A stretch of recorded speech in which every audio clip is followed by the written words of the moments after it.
आज से ठीक एक साल पहले 7 अक्टूबर को हमास ने इजराइल के म्यूजिकल फेस्टिवल में जमा भीड़ पर बर्बर हमला कर दिया था। बड़ी संख्या में लोगों का कत्लेआम किया गया और हमास ने कईयों को बंधक बना लिया। इस मौके पर ईरान के supreme leader Ayatollah Ali Khamenei ने प्रतिक्रिया दी है। खामेनेई ने कहा कि ऑपरेशन अल अक्सा फ्लड ने यहूदी शासन को 70 साल पीछे धकेल दिया है। इजराइल ने 10 दिन के राष्ट्रीय शोक का ऐलान किया है। इस हमले में 1200 से अधिक इजरायलियों की मौत हो गई थी, जबकि हमास ने 250 से ज्यादा लोगों को बंधक बना लिया था। हमास ने इस हमले को ऑपरेशन अल अक्सा फ्लड नाम दिया था।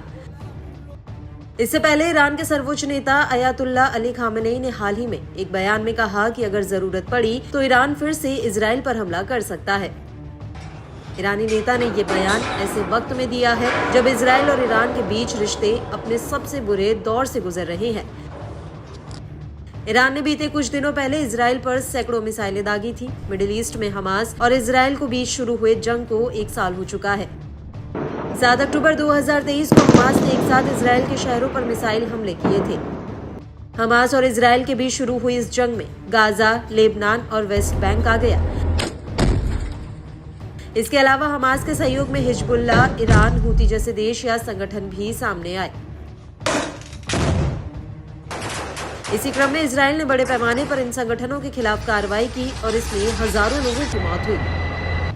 इजराइल फिलहाल लेबनान में सक्रिय तौर से कार्रवाई कर रहा है। इजरायली सेना ने लेबनानी लोगों के कई गांवों को खाली कराने के आदेश दिए हैं। वहीं गाजा में भी इजरायली लड़ाकू विमानों ने देर अल बलहा में एक मस्जिद को निशाना बनाया है, जिसमें कई लोग मारे गए। ऑपरेशन के तहत गाजा पट्टी में पिछले 1 साल में इजराइल ने 40,000 से अधिक लक्ष्यों पर बमबारी की। इतना ही नहीं, इजरायली सेना ने 4,700 सुरंग और 1,000 रॉकेट लॉन्चर साइटों को तबाह कर दिया। इजराइल की सेना ने कहा कि 7 अक्टूबर 2023 को 726 इजरायली सैनिक मारे गए थे। वहीं 27 अक्टूबर को 346 सैनिक मारे गए। वहीं अब तक इस युद्ध की वजह से 4,576 सैनिक घायल हुए हैं। गाजा के स्वास्थ्य मंत्रालय के अनुसार गाजा पर इजराइल के बाद के सैन्य हमले में लगभग 42,000 फिलिस्तीनी मारे गए हैं। युद्ध की शुरुआत के बाद से गाजा की ओर से इजराइल पर 13,200 रॉकेट दागे गए। वहीं लेबनान की ओर से 12,400, सीरिया की ओर से 60, यमन की ओर से 180 और ईरान की ओर से 400 मिसाइलें दागी गई। इजराइल ने हमास के टॉप कमांडर इस्माइल हानिया और मोहम्मद डेफ को मौत की नींद सुला दिया। हमास और इजराइल के बीच कई बार संघर्ष विराम लग चुका है, लेकिन इजराइल युद्ध रोकने के मूड में बिल्कुल नहीं है। वहीं हमास के बाद मौजूदा समय में इजराइल ने लेबनान की ओर हिजबुल्लाह के खिलाफ मोर्चा खोल दिया है।